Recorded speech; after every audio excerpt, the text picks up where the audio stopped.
Why do some Rastas accept the Bible while others burn out the Bible? Rastafari. The early inception of Rastafari, wherein when you look on Jamaica, early Jamaica, of colonial impact, and ones were forced to worship a white God not familiar with them, and due to the advent of slavery and the revolutionary mind of early Jamaicans, having read the Bible for themselves, they came to the conclusion, through the Bible, that Jah created man in his own image and likeness.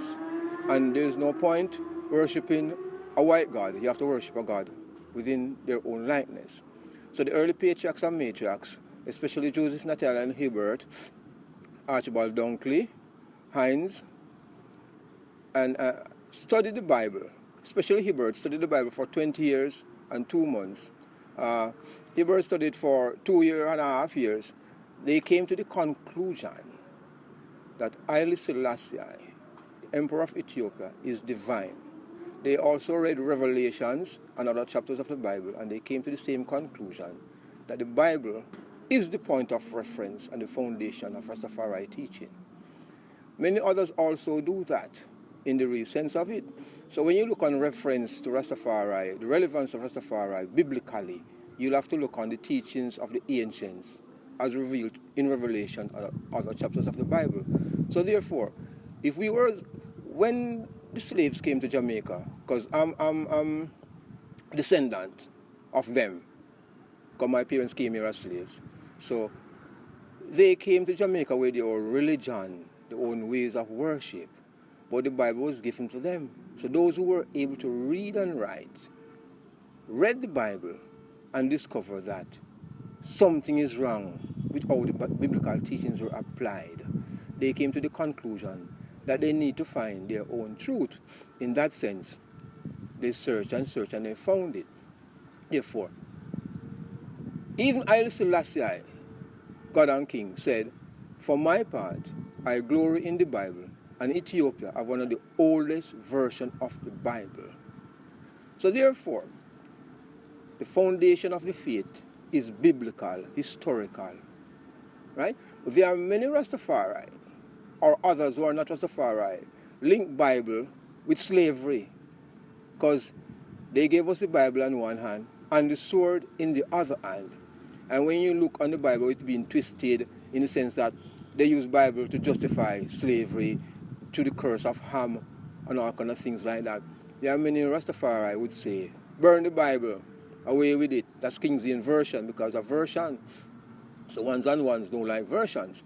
So when you look on all that, it is good in it, It is bad in it also, but His Majesty said, read the Bible and find the truth for yourselves. So when you find your truth in the Bible, you can come to your own conclusion. Because the Bible itself is in a historical book of Africa. It's in the Bible we know about Garden of Eden. We know about Ethiopia. So if the Bible teaches about Ethiopia and the great kings of Africa, why should we despise the Bible and put it one side and burn it? So what will be our point of reference otherwise than that? As the early Rastafari taught us. So in that sense, yes, I read the Bible and I find the truth for myself, and that is my conclusion. Yeah, Rastafari. Should black people turn to the Bible as a vehicle for salvation when it has been a key weapon in the oppression of Africans and their descendants? That's a very good question. Black people on a whole have been Christianized in good and bad ways. In good and bad ways in the sense of Christianity as spoken by Jesus Christ and administered by Jesus Christ is good, because He rose up against oppression, He rose up against those who are in the church, He rose up against many people, especially Rome. So Bible is a revolutionary book, not a gentle Jesus meek and mild attitude, or you die and go to heaven and be baptized and make your sin be white as snow. We don't into them things there. The Bible is very practical. The Bible is a humanitarian book that covers all ages. But then again, you're looking at 16 crucified saviors, you're looking at different Bibles. So you're looking at having born in an English or European society, we have that. But if we were born in other societies, we would not use the King James Version or the English Bible. We would look into other things. So when you look on what the Bible has shown us and how people use the Bible and how they interpret the Bible, because it is more the interpretation of the Bible, more than, you know, you look on the Bible in a different way. Because everyone read the Bible, but how they interpret it means a lot. So when you're looking on virgin birth and immaculate conception, those things you question. When you're looking on Adam and Eve's story, you question it.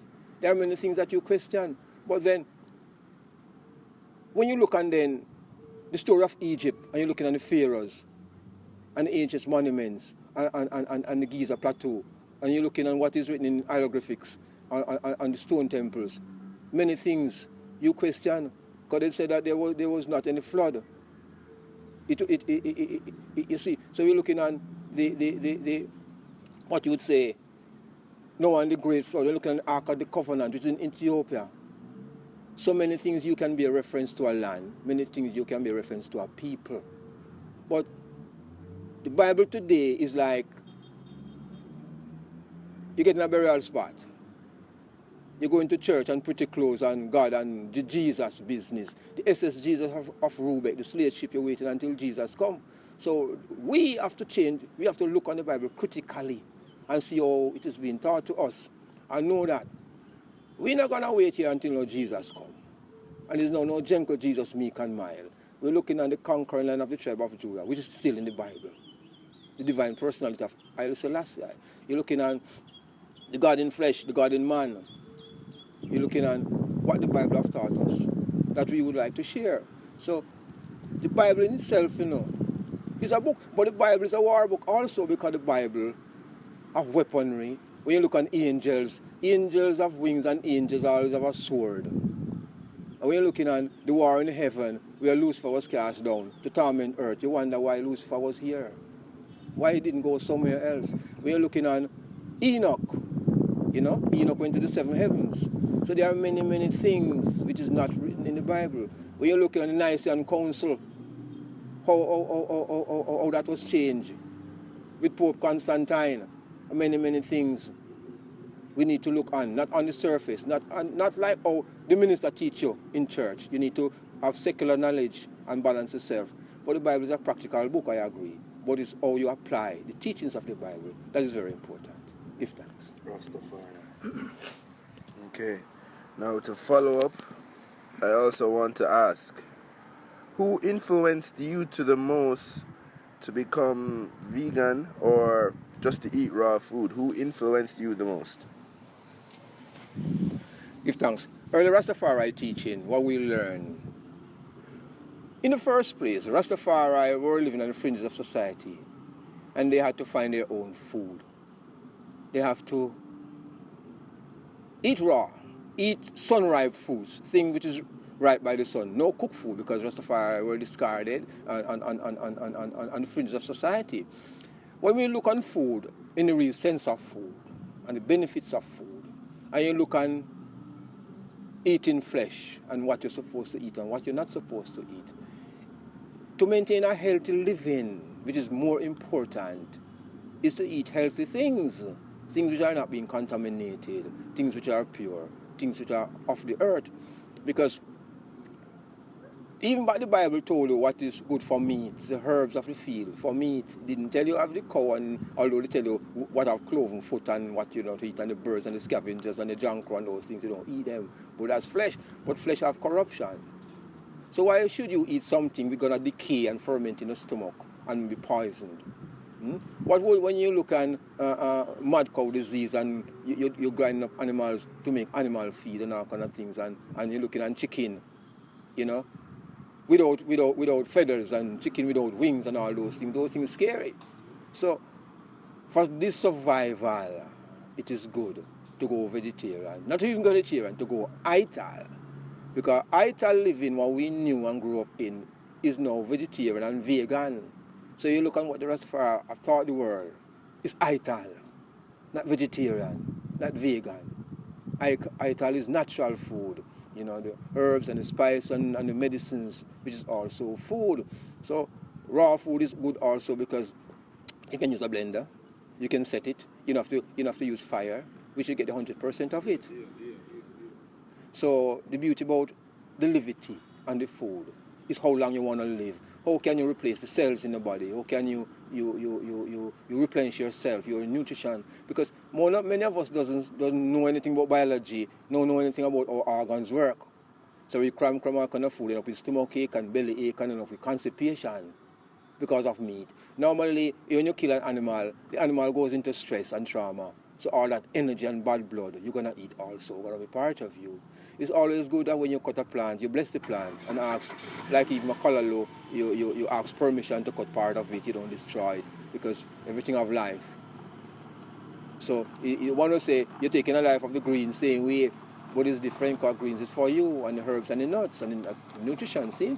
So when you look on them, to live healthy, best practice is to stay away from meat and anything with blood and all those things. And that's it, in the sense of the levity of Rastafari given to the world. Because medically now, doctors are saying that to abstain from red meat, to abstain from many things. So you're saying that the person or the thing that influenced you the most was the Bible? Exactly. Okay. The Bible, and then the levity of Rastafari, practically, that we go and see the elders now using their coconut and their herbs and the color, they have their own vineyard. Because the Bible says, eat from your own vineyard. Not from another man's vineyard, your own things that you grow. Which is good. Rastafari. Aye. How long have you been ital, and when did you start eating raw food? Why, how, and how was the transition? What are the benefits now you are now gaining from this? Ital is the way I've tried. Having grown up with elders and having be able now to provide your own food, be able to have money. Because growing up as a youth, I go to college, so we pool as Rastafari in school, and we cook ital pot. You know, one will provide the coconut, some will provide the peas, some provide the beans. Normally we would cook all in one, like a stew or a sip, ground provisions and peas and beans. So realizing that you have no limited brain capacity when you eat ital. You have no limited ability to think. And when you read food science and read the benefits of peas and beans and carrots and all those things, you're realizing that we are in a balance as compared to the man who have to eat meat and all those things. So realizing that there's no handicap in the lifestyle, being an academic person, being a man who read a lot and spend many times using brain capacity. So people would say, even for water, say you're going to drink spring water, you're going to get poisoned because the water isn't chlorinated. Or realize that spring water is on the shelves. So you come back to the water, then you come back to the food. So we've been in ital, the levity of ital, for many, many years, over 30 years. We're into ital levity. Raw foods, for me, I use blender, and now we have bullet man. So we just put everything and just blend it straight, same way. So which is modern, because Rastafari is ancient and modern, you know. Normally you grate your coconut when you have that, and you grater, and then you use a cheesecloth and strain. Now you have bullet man and these big machines. You can get puree and everything in one. So you find that we don't really, when you go raw, we just blend. Modern days time now. Or you can still shred your carrot and you can make a salad of raw food same way, which is still healthy and soaked in the coconut juice. So definitely, raw is 100%, you know, when you go raw.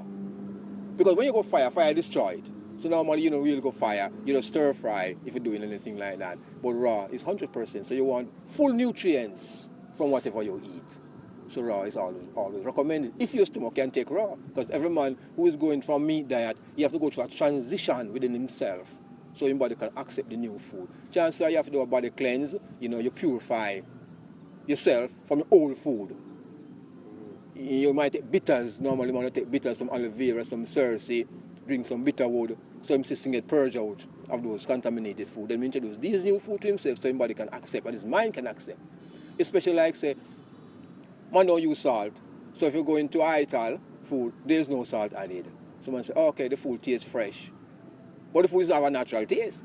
But you know, accustomed to that taste, they say, oh man, I can't eat that food, eat that suitable. But after many, many times and the spice that you put in it, you find that the food become nicer. So you find that it takes a time, is that overnight, it might take a man 2-3 years, but he might go back into a binge. Then he come back to ital. So it is still good. Give time. Do you think man is supposed to eat meat, or are we naturally supposed to be ital? It's a choice. Everything in life is choices. But naturally, okay, the hunters and gatherers of food that we know from ancient time, they hunt meat, animal, flesh. Maybe it depends on the climatic conditions. But normally, herbs are from the land and herbs are for meat. But it depends on how you look at it. So when we grow up, we see people raising chickens, but they raise the chickens, homegrown chickens. Feed them on corn and feed them on this, and they look food for, the goats are also there. But when you're looking at now, modern day, chicken in the hatchery and things like that, so you look at, no man, if you want to eat meat or you eat chicken, find a one which is homegrown. Don't find a one which is grown into a little hatchery from a little chicken come up. So you find that that chicken is more contaminated until, but man basically, well, look on the big animals and the elephants and the rhinoceros and all these people who don't eat meat, and they're so big and massive. So you find that eating herbs and eating greens, then, so to speak, make you healthy. Nature's proven that. So you come back to how do you see life? What do you want for yourself? You don't want to go to the doctor and doctor say, hey, come off the flesh because it's making you sick. Then you realize that you have diabetes, you have heart problem, you have all kind of things from these stored up fats and acids from the meat and poisons. And then you're losing a leg and you're losing a limb because of these bad habits that you're practicing. So best practice, go vegetarian, go healthy, follow what the Rasta man say, eat from your own vineyard, and that's a safe way to go. More than running the risk of having these foods. Because remember, if you put on that meat, after time, maggots get into it. And if it is not cooked properly, you can digest it. But you can cut up a callaloo, you can shred up a carrot, and you can eat that same way. You can eat a carrot same way. You don't see any flies and maggots and things like that. You don't have to be refrigerated. Get me? So we're realizing that having studied the thing and having lived a practical life, to live and to live healthy, vegetarian diet or ital diet or raw foods is bestly and highly recommended for once if you want to live and live clean. Rastafari. Let us know some of the tips for someone to transition from a junk food diet to a ital diet now. Give thanks. Junk food is crazy now. Junk food is crazy because the fast food is a fast food, remember. You go in, you order it, they stir it up and give you real quick. But the thing is that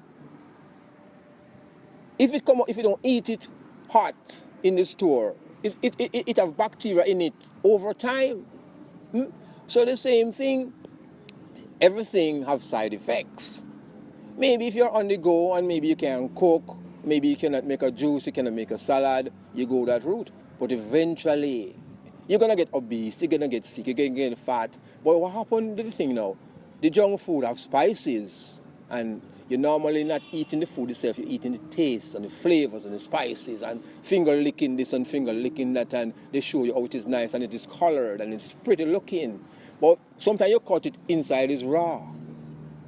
You might see blood inside, you might not see, so find out it's rare food. So the junkie will eat the junk food because he's on the go. But real person, real man, and real woman don't really want that. Maybe he'll fix a sandwich, he take with him, he fix a juice, put it in his bag.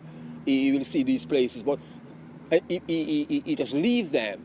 But the working class people would prefer the taste of these food and flavors and these drinks. Eventually, stir your taste buds, and you're gonna like it. And you're gonna feel, yeah, I like it. And it's cheap too, because they can give you one and give you a soda for free. You can drink an amount of sodas for it. So you find that the same thing, you could stir fry at home. The same thing there for money. And maybe some people might like the environment or might like a little bag they can take home. So instead of going to cook, you take home a package of food. You might microwave it, which is also bad, because by the time you reach home it's cold, you have to heat it up again, you see. So We need food on the spot. You know, but you have to look on your lifestyle and what you want for yourself. That's all within the levity, you know, and spectrum of things. How do you measure yourself? What is your priority? How healthy you want to be? Maybe if you're on the go in a far country and you're not accessible to food and stores and so, yeah, you can have it. But then, it's that thing that you should use it as a lifestyle. You should have a kitchen you can go home and cook, and you can know to fix some meals. It might not even taste so good for a while, you know, but you can have an idea how you can do the food science, how you can combine foods for your benefit. Read some books, how to make menus, or you do your own experiment, and you find that, hey, it's nice, and it tastes good. And you can invite friends and say, okay, I made a new dish, how do you like about it? Because in Jamaica, we have good markets, very, very markets with a lot of foods. Jamaica have surplus of foods.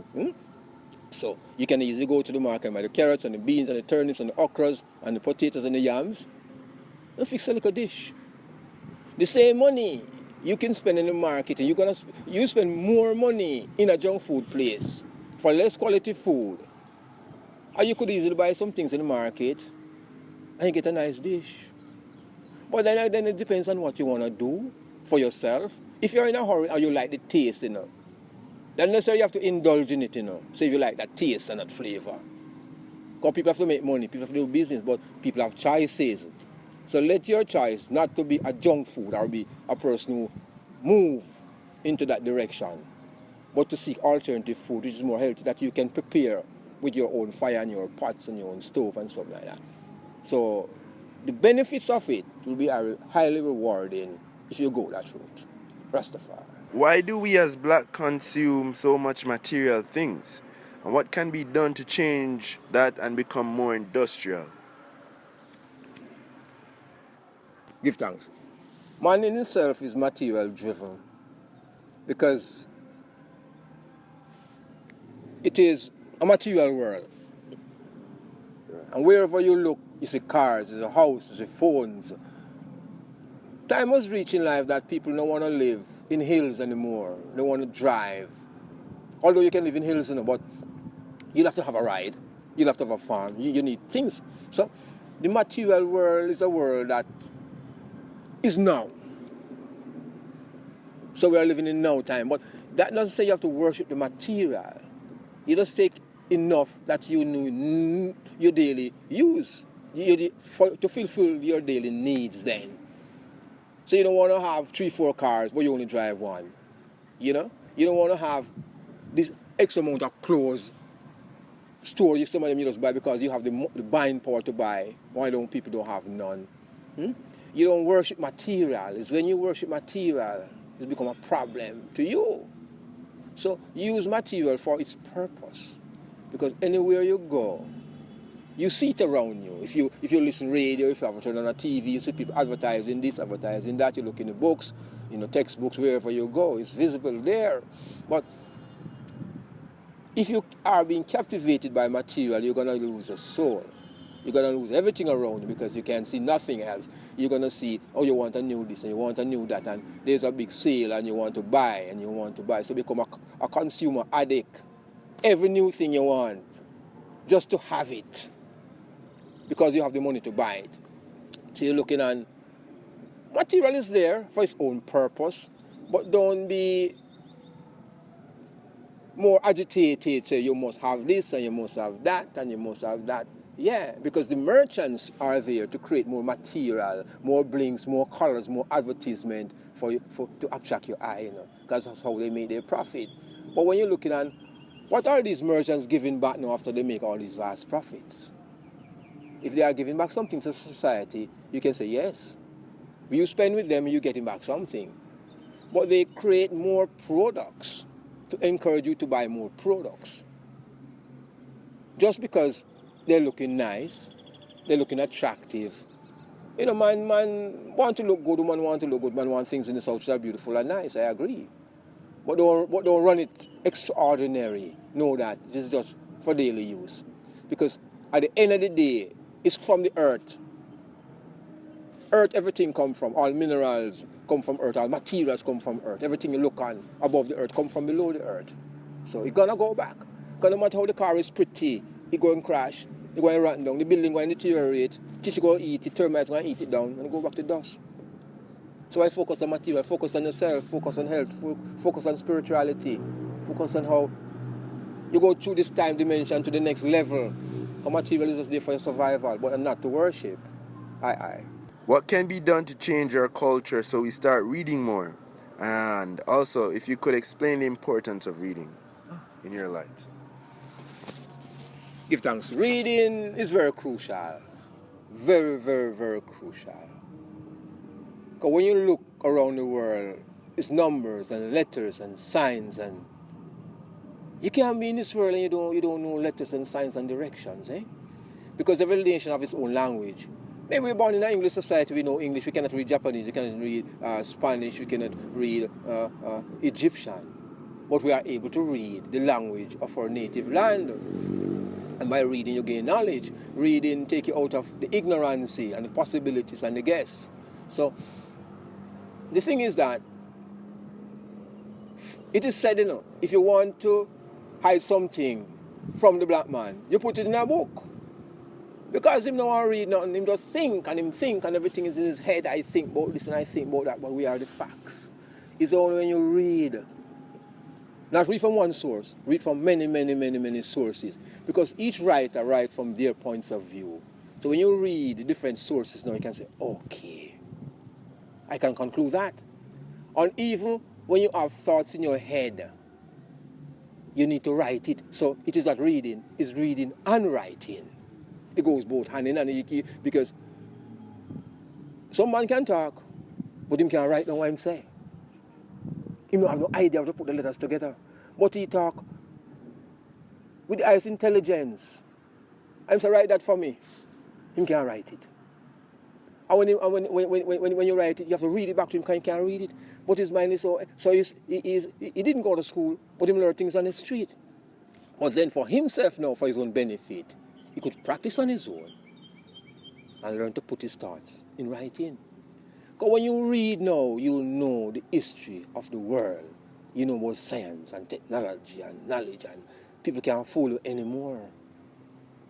Because why should we sit here and let other people dictate how we live and how we grow and our ancestry? So when we read, you can know, say, hey, Christopher Columbus said damn blasted liar because what he did wasn't right.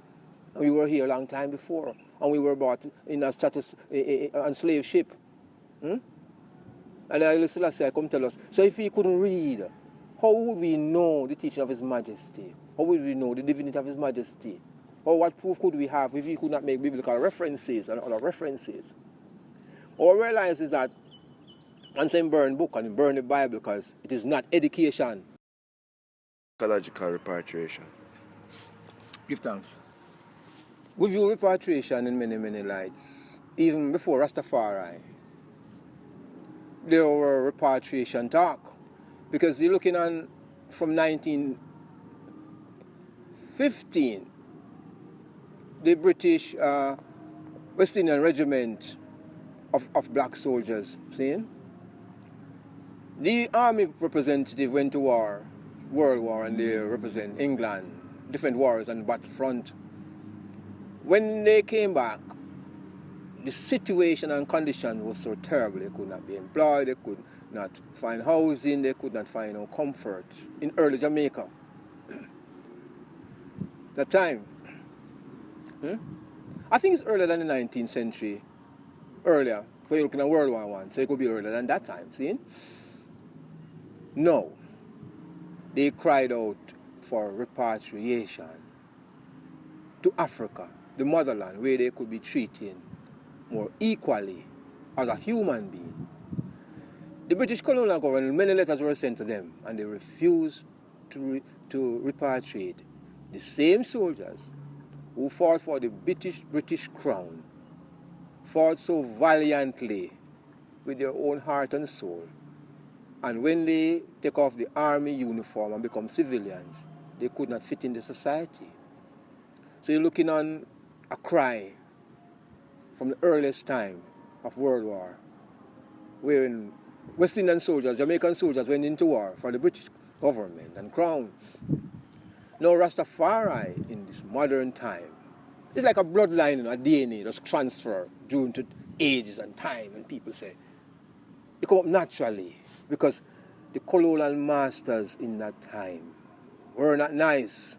You know, you remember, say we have chattel slavery, you have indentured workers, you have the Indians came here first, Indians couldn't work, then the Africans came here first, and then Jamaica is a land of sugarcane plantation and a high level of slavery.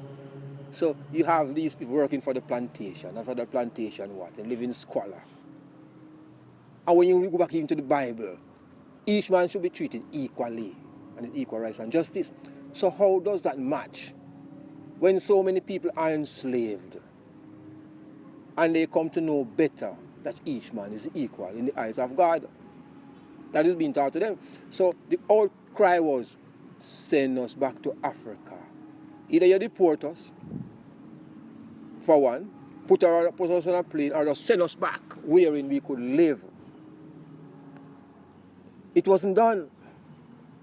Rastafari took up the banner and said, repatriation and reparations, you know. Not one now, you know, two. They go hand in hand. You have to compensate us for all this time. You did not compensate our ancestors, because we came from them. But it's full time to compensate us, because we grew up in this modern world knowing.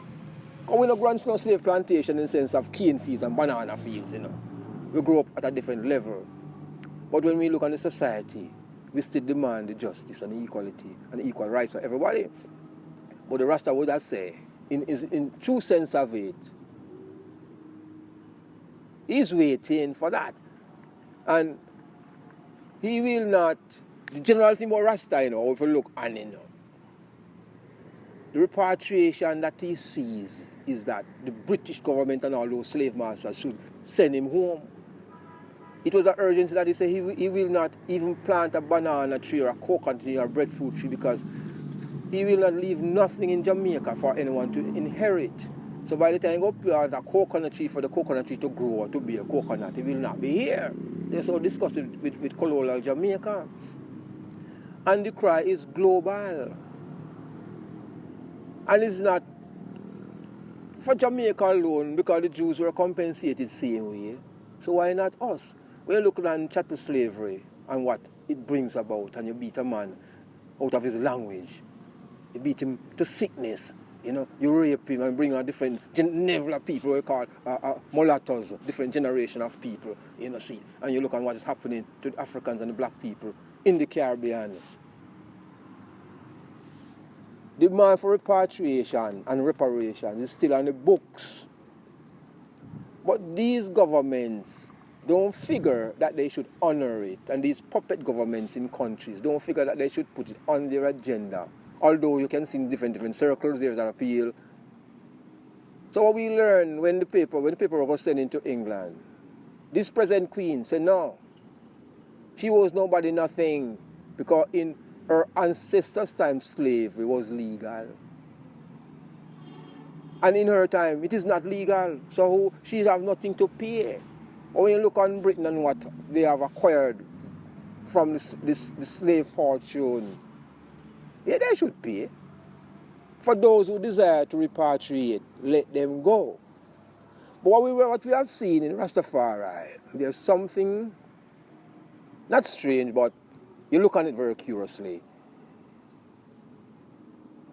You know, when you have Shashamane land, you have many things down, proper people can go. You have Ghana. We learn that Ghana now open up its doors for one to migrate or repatriate in a sense. But people would say, who cannot wait on repatriation, do migration now? You buy your own ticket and you go. Because if these people are repatriating you, might as well you buy your ticket, if that is your sole desire. But we need to know, or as my student said, learn the African language. Don't go there without knowing a language to speak. Send a pioneer group to Africa, especially to Shashamane, so they can have people to go. So Marcus Garvey had found Liberia, you know, and eventually it didn't work out for him. Because by the time he identified down there, he lost the property. And people lost money. So you're looking at the UNIA from that early time. There was a repatriation bill, you know, that was tabled, you know, and British government did not honor it. after Marcus Garvey died. So you find that the repatriation is not new. But you'll have to have people, the intellectual side of Rastafari or the Pan-African people then who are educated and who can write papers and demand, who are lawyers and governors. It is not the peasant people, who don't have the ability of languages and forum because they do not have the capacity to speak in those terms. So you find that intellectual ones now, they are the ones who should take repatriation agenda on the forefront. But what governments do is to pacify the people, keep them into a hand-to-mouth situation, keep them into a daily survival. So when you talk about repatriation, you say what? Go where? African lions and tigers and jungles, are they not going there? So there's a different level. People looking at also, But we give thanks to Rastafari, who say repatriation is a must. And we cannot be free until all Africa is free. So in that sense, it is still fresh, it is still urgent, and we would challenge the musicians of reggae music to keep it on the front line, because music will teach everyone a message and a lesson. So repatriation message, it will be good to still be present in the music, which is cross barriers, so one will know that. There are many ones who are still of the view and are still of the mindset, hoping that one day repatriation will be realized and they don't have to come out of pocket to pay for migration, wherein they don't have even money to buy food, but they will prefer to be in Africa. That is their desire, yes. Give thanks. Do you smoke marijuana? If not, please explain. And also alternatives. One can consume the herb that is healthier than smoking. Give thanks. For Rastafari, or nothing for Rastafari, before Rastafari, from the indentured workers, Indian came to Jamaica. They brought Kali weed, because the Indian goddess Kali is a ganja smoking goddess. So in the early time of indentured workers, Ganja was here in Jamaica, and it's like an after-work herb to take away the hardships. Sorry about that. From where we left off? Yes, Alright, now, do you smoke marijuana? Why or why not? Right? Please explain an alternative one can use the herb that is healthier than smoking as well. Give thanks. For the Rastaman and many others who are not even Rastafari, for them, ganja, what we prefer would have called it ganja. Marijuana is a name which is still good, but for the Jamaican it's ganja. It is the healing of the nation. Some will say it's found on King Solomon's grave, to the extent that they will take it because King Solomon is a wise man. And if you find ganja plant on King Solomon's grave, he must make you wise. However, how historically cannabis sativa, which is different strains of ganja, marijuana, same way, have many benefits. And hemp is a derivative of that same way. And we're looking at what it can produce instead of outside of smoking, the plant itself, what the plants provide for nature and for life, as compared to other plants. You know, in your true self of self, that there's nothing wrong with ganja, because it's a natural plant and is one that we should all use, because many nations of the world use it. See? But the thing is, governments and people put ban on things which is good for the people. Until they find a way to make money from it, they take off the ban purposely so they can make money. So, for my part, I smoke, but I am not a regular smoker. I am not a hardcore smoker. But I smoke according to my meditation and my moods. Some people say, Flako, but you don't smoke, I never see you with a spliff. Maybe you won't see me with a spliff. You might see me roll a spliff or burn a chalice. But I have my ways and my moods to use ganja. You have many ones do the same. But what we are saying, Ganja is a healing of the nation, Ganja is medicine. And you treat it as such. It's not for you to just chain smoke Ganja. Because if you're taking a medicine, you don't want the medicine every minute, you don't want the medicine every second, you want it for a special purpose. We grew up seeing old people soaking Ganja in rum and using to cure pains.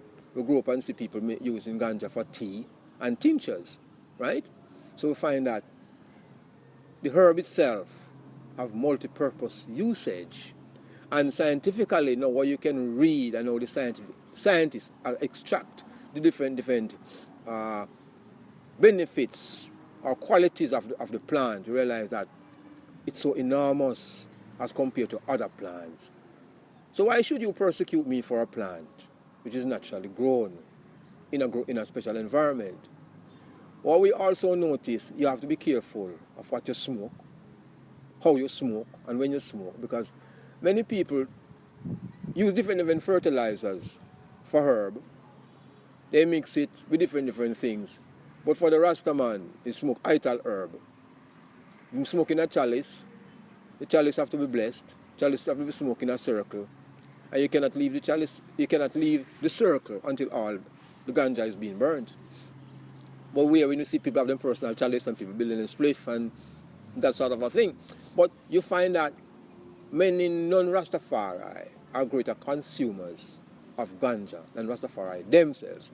So it's for the ones who really love ganja, the plant, should stand up and advocate for the full usage of it. And not to make the pharmaceutical companies and other companies say it is medical marijuana. Because we don't know as Rastafari that ganja is medicine from day one and it's the healing of the nation. Give thanks. How were you able to tread Rastafarianism so long? And what do you see in the future of Rastafari in Jamaica and in the world? Yes, Rastafari is easy to tread, when you're conscious within yourself from an early age. Because when you look on life, growing up, see many churches around you and see many people doing this and that. Maybe it could be because you're bird sign, maybe because you have an inquisitive mind, maybe because you like to compare, maybe because you love to read, because each person have their personality. For me, it's more of an observant person, I'm more of a person that study things, So when I look and compare people around me as a youth, I realize that going to church and what the pastor is saying, and you have to repent and confess your sins and all kind of things, and showing me this white Jesus. I said, no, it can't work like that. Something must be wrong. Because God make you in his own likeness and image.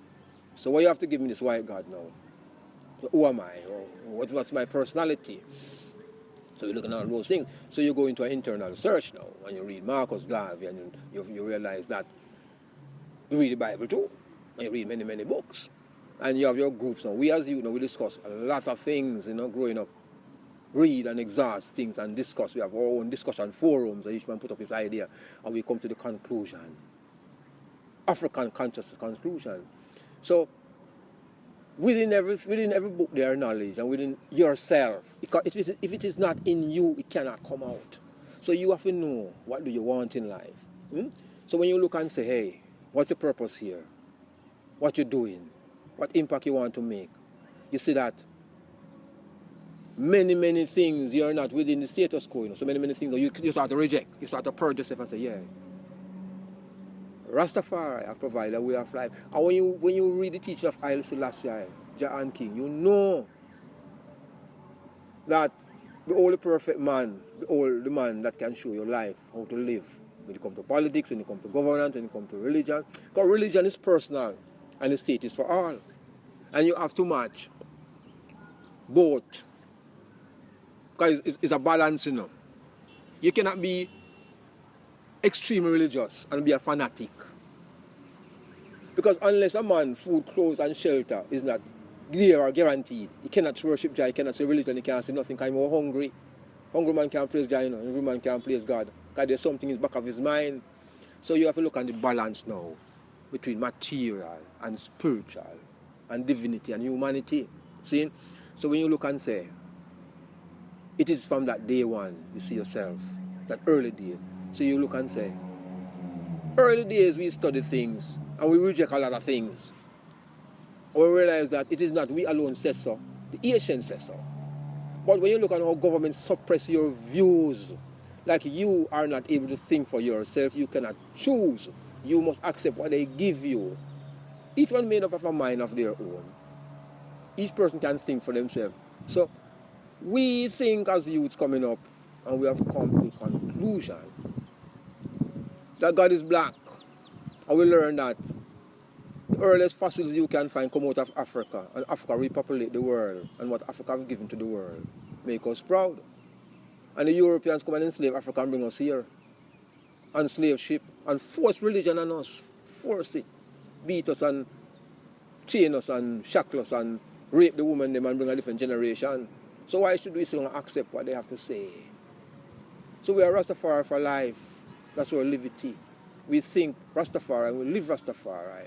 That is seen. So when you look on early life and the early trial of Iman, it's very, very early from 9 plus. But not just trading alone, we trading Asians too. We sit down with them and reason. And when you look on what the Asians have gone through, how can I turn my back on them? How can I not take the baton at my age and carry through their works? Because I become the voice of those who are unable to speak. I become the voice of those who are silent. And that is my duty as I sit here. So the challenge is now for the youth them to see within themselves, because everything is in books, you know. You read books, you figure it out, then you look practically how things said. Look how government's role. Government is there to control you and to tell you what to do. What about how you think? What about how you see? What about how you view life? Because you must have a way that is the things too. You must have a way how you see. And then you can find a common bond with those who think alike like you. You might not be much, you know. Remember, you know, in Revelation, say who was worthy to open the book and reveal the 7 seals, and John lament. Only one person was worthy, you know, the conquering line of the tribe of Judah, who was worthy. So when we look at Haile Selassie, it is written in the Bible. And we look at Haile Selassie as Christ returned. You see him just as Christ, who came, is now here. Woman will say, where is him? Or we don't see him. Or we say, where is Jesus? Or we don't see him too. So the question bunks on the other side. They say, live in the hearts of all flesh. You know? So when we look at religion and we look at things and look at the Rastaman today, we see that Rastaman stand confident and know himself. Ja, Rastafari. Which person inspired you the most? And 3 books you feel all people should read? Give thanks. Inspiration comes from many sources, but the greatest inspiration would come from the early Rastafari patriarchs and matriarchs, you know, like Leonard Howell, Fitzgerald Ballantyne, Ital Rogers. You're looking at books like the Holy Pibby, looking on the Royal Parchment School of Black Supremacy, you're looking on the Promise Key, you're looking on those literature that came out to reject the colonial life. You're looking at those people. You're looking at Marcus Garvey for what he has taught us. Because those we take our views. And when we take our views from them now, you look at all the great patriarchs now and matriarchs of Rastafari, like Bongo Watto. We're looking at Bongo Watto same way, you know. And you're looking at the people of the youth black faith who had decided within themselves, having seen the picture of Didan Kimanthi, say, dreadlock Rastafari is the way to go. Instead of Comsom, which was the original state of Rastafari, you know, bearded man. So there's a shift and dynamic shift of the culture to a dreadlocks culture that I represent, which is key. There's also a shift of the Mayal and the Kumina worship into a fire key and a Bingi worship, you know. Burn down colonialism and death to black and white, down pressers. You're looking at those things. You're looking at ital trad. So you're looking at those ones in the early days who have seen fit to change the landscape of thinking, to change the dynamics of Jamaica, to come out of the colonial mindset and say Africa is for the Africans' own home and abroad, to say that the black liberation struggle is a continuous struggle that affects all Africans globally and ones who have African descent. And that is the conclusion, because Rastafari stands on a platform, you know, of world supremacy. So You look at even Bob Marley, through music and other ones who share the glory of Haile Selassie through music and through the Heights Gold and Green banner, or we could say is our banner. You're looking at musicians on a whole who have lifted up the consciousness of Rastafari globally. So you have to give credit to all those pioneers. Even those who have repatriated to Ethiopia, you know, Mama Baby, Bongo Rocky, Congo Igos, Bongo Rupi, that is saying. So you're looking at all those people who have seen the vision of repatriation, not waiting on Britain, you know, who view repatriation in terms of migration then, who were brave enough to buy a ticket and go and never return. So those are inspiration. Because Jamaica say, Rastafari say, you cannot give up a continent for an island. And that is the beauty of Rastafari. Africa is home, Africa is the motherland. No matter how we are here, we are in Africa same way, in mind, body and soul. So Jah, Rastafari, Haile Selassie first. You know, I actually want to touch on a certain topic because I hear you mention a name that I surely do respect. And I'd love to ask you, so why does Marcus Garvey not get credit where he deserves? Give thanks. There are many things about Marcus Garvey that we Rastafari look on. You have the positive and negative side of Marcus Garvey. But Haile Selassie, I say, Marcus Garvey is not here to answer using that analogy. See? So we're looking at Marcus Garvey, who says that he's a provisional governor of Africa. When Haile Selassie, I said, yeah, Marcus Garvey. That's what we learn, you know, from ancients and from books. All the ones in Jamaica can hold in Ethiopia. Take them. When you look on the writings of Marcus Garvey, in the black man who says Haile Selassie is a coward and he's not from royal blood, we take a back step and say, Marcus, what is really wrong with you? Have you no vision of who Haile Selassie is?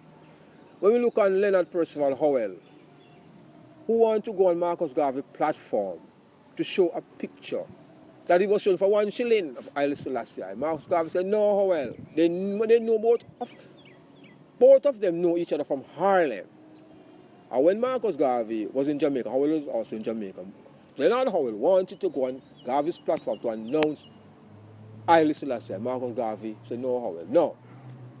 So Howell went on his way, reorganized himself with Hibbert and Dunkley and Hines and hit the road. And from that time, the button changed into a revolutionary side of the movement. We respect Marcus Garvey for his Pan-African side, but we don't see Marcus Garvey in the side of the Garvey movement then. We give UNIA credit of what they have done, globally. But it's not a mobilizing force of Rastafari. When you look, Marcus Garvey said, look to Africa for a back thing should be crowned. It was not Marcus Garvey words. It was Reverend Webb words, who Marcus Garvey learned and read about and announced it. We learned that too. See? When we read that Marcus Garvey write a letter to Haile Selassie, and Haile Selassie, or the advisor or the secretary, send back the letter to Marcus Garvey unopened, we know something is wrong there. So we do respect Marcus Garvey as a great Pan-Africanist, a great motivator, a great mobilizer. But we don't see Marcus Garvey, I personally, as a rallying point for Rastafari today. No. We don't see that. But we do respect Marcus Garvey for what he has contributed to the Black liberation struggle and to African at large, globally. Give thanks. All right. I think I have one last question and that's it. Yeah. All right. So, lastly, why is the world so attractive to Rastafari? Give thanks. Very good question. Rastafari has covered the earth. Rastafari has become more than sand on the seashore. Rastafari comes with a livity, a God in flesh. It's not the illusion that you have to think about. It's the real man, the 100%. Man you can touch, man over family, Haile Selassie. Triple crown wearer. The one who at the coronation they crowned Empress Menin. so you don't know. See? So we're looking at touchable realities. We're looking at the lifestyle of Rastafari, the healthy living and the food and ice gold and green colors, the rainbow colors. We're looking at the lion banner, the conquering lion of the tribe of Judah, the strongest person. So Rastafari in its own self is dynamic. You're looking at the music of Rastafari, the reggae, the impact of reggae globally and the message of revolution, of strength and of character. The music, which is not a petty music, is about the struggle of the people and the lifestyle of the people. You're looking at Rastafari, wherein your whole family can be Rastafari. You can take yourself from Babylon, you can plant your own food, you can create your own industries. You're looking at Rastafari who have say, Ganja should be used as medicine, not abused. And why full time you remove the ban, say it is a drug. Because Rastafari have given many things to the world. So when you study Rastafari as a way of life, you know, a livity that we call a way of life, you can see to be Rastafari is to live Rastafari, not to talk it, not to dream it, but it's practical livity that many can see alternative lifestyle which is workable, which you can see your family, your children, and work and see that Babylon system is a vampire and you don't want to be part of it. So you create your own societies. So what we want to see now is a global Rastafari community of consciousness, so all Rastafari can pool the resources of their own business and marketplace and of their own economic base. Because today, you know, Rastafari, with an intellectual standpoint of reading and writing, Rastafari professors and lawyers and doctors. So why are not these people, while we're in dreadlocks, who say that Rastafari not serving the Rastafari community, so that those who are at the bottom can even reach the top or somewhere in the middle? Why are they being sold out to government and be rehabilitated to work for these people who did not like Rastafari in the first place?